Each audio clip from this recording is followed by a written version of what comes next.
cave of confessions.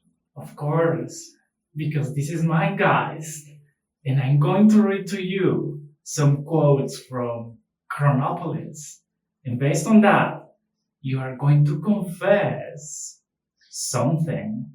Well, After his mother died, he spent long days in the attic, going through her trunks and old clothes, playing with the bric-a-brac of hats and beads, trying to recover something of her personality.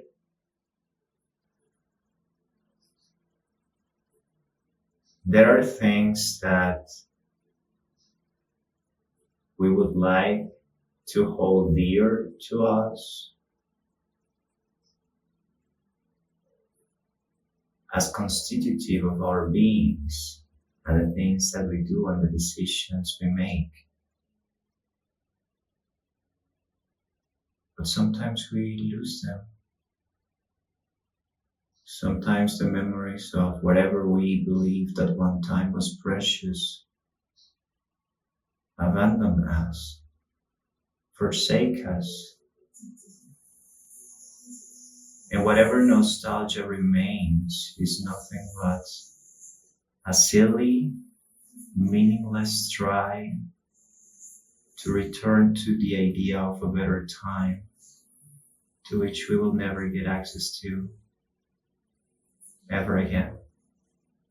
What he needed was an internal timepiece, an unconsciously operating psychic mechanism regulated, say, by his pulse or respiratory rhythms. He had tried to train his time sense, running an elaborate series of tests to estimate its minimum inbuilt error, and these had been disappointingly large. The chances of conditioning an accurate reflex seemed slim. This brings me back to the past, in which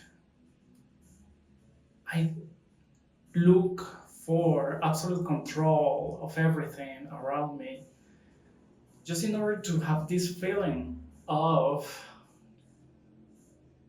stableness. I knew that my life ahead was filled with uncertainty. That uncertainty was that I didn't know. Wasn't that I didn't know. It was that I knew what was coming. Still uncertain, if that makes sense. Controlling every single activity by the clock. And when I saw the others not following certain schedules, I would condemn them and feel proud of myself that I was able to manage several activities just because of the time. But in the end, it was worthless. You cannot control time. Under 50, no one appeared to know anything at all about the historical background, and even the older people were beginning to forget. He also noticed that the less educated they were, the more they were willing to talk, indicating that manual and lower class workers had played no part in the revolution and consequently had no guilt charged memories to repress. Shenanigans, shenanigans, shenanigans. How often have I believed I'm smarter? I'm the clever guy in the room. I'm the guy that can easily get away with murder. And I believe, or I think that I convince myself that I believe, the others don't notice how completely deceived I am and how completely deceitful I can become. So the charge of guilt might not be on them, might not be on me, but simply on the silliness of moving forward with such situations. Here, the streets had died 20 or 30 years earlier. Plate glass shop fronts had slipped and smashed into the roadway. Old neon signs, window frames, and overhead wires hung down from every cornice, trailing a ragged webwork of disintegrating metal across the pavements. Stacy drove slowly, avoiding the occasional bus or truck abandoned in the middle of the road, its tires peeling off the rims. This is simply a description of part of my brain, soul, spirit, as you may call it, as you wish.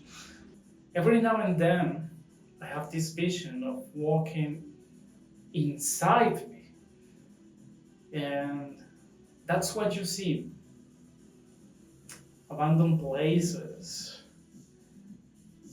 debris all around, a time that was but not lived, and I walked around there,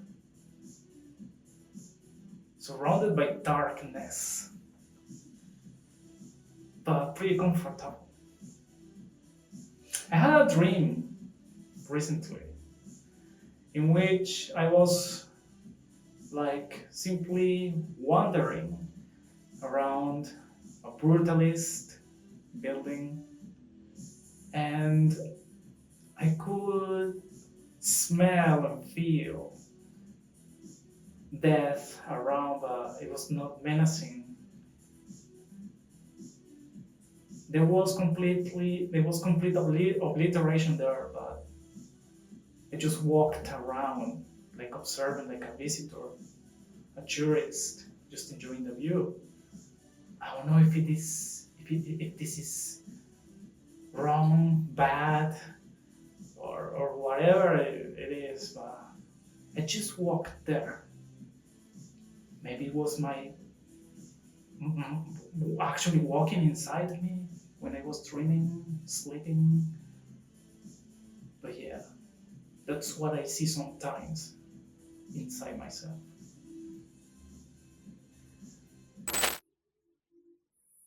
It's against the law to have a gun because you might shoot someone. But how can you hurt anybody with a clock? Isn't it obvious? You can time him, know exactly how long it takes him to do something. Well, then you can make him do it faster.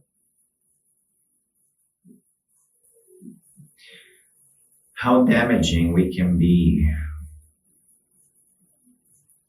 with the most harmless things that exist. How many times have I counted the mistakes of those around me to make them feel worthless? There's no absolution for all these mechanisms we have come to worship every single day of our lives and to which we obey and to which we have surrendered the most humane parts that define us. But I know that I will keep doing it. I will keep counting. Stacy threw a fist out at the great tower clock. Time! Only by synchronizing every activity, every footstep forward or backward, every meal, bus halt, and telephone call could the organism support itself, like the cells in your body, which proliferate into mortal cancers if allowed to grow in freedom. Every individual here had to subserve the overriding needs of the city, or fatal bottlenecks threw it into total chaos. You and I can turn on the tap any hour of the day or night because we have our own private water systems. But what would happen here if everybody washed the breakfast dishes within the same 10 minutes? Oh, jeez. Yeah. So that talks about scarcity. Yeah. Scarcity has haunted me for years. Scarcity, but not of only material stuff, but affection. It seems that I have like saved my affection so much that the reaction is feeling scarcity. And maybe I'm calling for scarcity. It's weird. Yeah, but that's what it is. Nowadays, I don't feel any connection with anybody, say romantically speaking. Maybe because of that scarcity that was created or maybe fueled